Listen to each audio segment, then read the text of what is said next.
काका, ये धारा 370 क्या है? धारा 370 क्या है ये जानने के लिए 42 साल पीछे जाना होगा बेटा।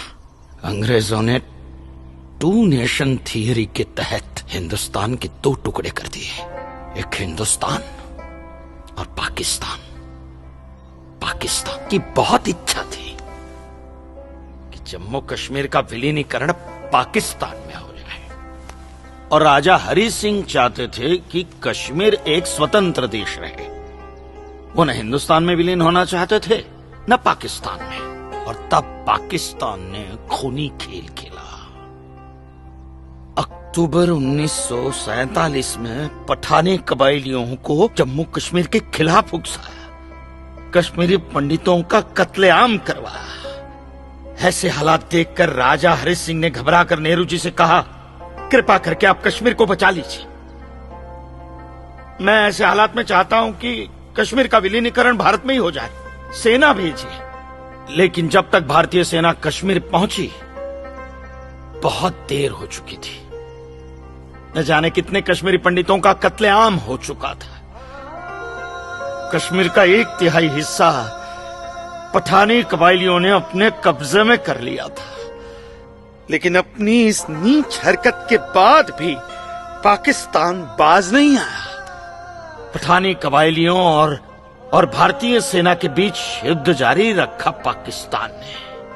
संयुक्त राष्ट्र सुरक्षा परिषद के 3 सदस्य आयोग की रिपोर्ट पर 13 अगस्त 1948 को पठानी कबायलियों और भारतीय सेना के बीच युद्ध विराम घोषित हुआ, और ये तय किया गया कि कश्मीर समस्या का हल जनमत के आधार पर ही होगा। सितंबर 1951 में मताधिकार के बाद एक बार फिर जम्मू कश्मीर के भारत में विलय की पुष्टि की गई, मगर इसी दौरान शेख अब्दुल्ला ने अपने हाथों से धारा 370 का ड्राफ्ट तैयार किया और नेहरू जी को सौंपा।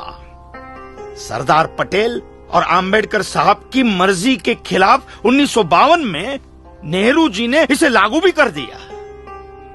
इसी धारा 370 की वजह से नेहरू जी ने कश्मीर को एक ऐसा विशेष दर्जा दे दिया जिसमें जम्मू कश्मीर राज्य ने हिंदुस्तान से अपना एक अलग संविधान स्थापित कर लिया। इसी धारा 370 की वजह से हमारे हिंदुस्तान का राष्ट्र ध्वज अलग है और कश्मीर का भी ध्वज अलग। इसी धारा 370 की वजह से कश्मीर की कोई भी महिला यदि भारत के किसी भी अन्य राज्य के नागरिक के साथ शादी करती है तो उस महिला की नागरिकता समाप्त हो जाती है। लेकिन यदि वो महिला अगर किसी पाकिस्तानी नागरिक के साथ शादी करती है तो पाकिस्तानी नागरिक कश्मीर का नागरिक हो जाता है, हिंदुस्तान का नागरिक हो जाता है। इसी धारा 370 की वजह से भारत के किसी भी अन्य राज्य का नागरिक जम्मू कश्मीर में जमीन खरीद नहीं सकता, व्यापार नहीं कर सकता। लेकिन जम्मू कश्मीर का नागरिक भारत के किसी भी अन्य राज्य में जाकर अपना व्यापार कर सकता है, जमीन खरीद सकता है, कुछ भी कर सकता है। अरे ये बिग लैंड एबोल्यूशन एक्ट क्या है पता है? यदि जम्मू कश्मीर का कोई भी मुसलमान जमीन ठेके पर लेकर खेती करता है तो कश्मीर की सरकार उस हिंदू को बिना मुआवजा दिए वो जमीन जबरन उस मुसलमान को दे सकती है। ये है बिग लैंड एबोल्यूशन एक्ट, ये है धारा 370-35 से, और इसी का नतीजा है ये गिरधारी जी का फैसला। और सिर्फ यही नहीं, ये जो सरकार की ऋण निरस्तीकरण योजना है ना, इसके अंतर्गत उन सारे मुसलमानों का कर्जा माफ कर दिया जाएगा जो उन्होंने हिंदुओं से लिया। बताइए। सरकारी नौकरियों में 5% का आरक्षण हम हिंदुओं के लिए किया है। सारे हिंदू कश्मीर से चले जाएं, यही चाहता है पाकिस्तान और यही चाहते थे शेख अब्दुल्ला।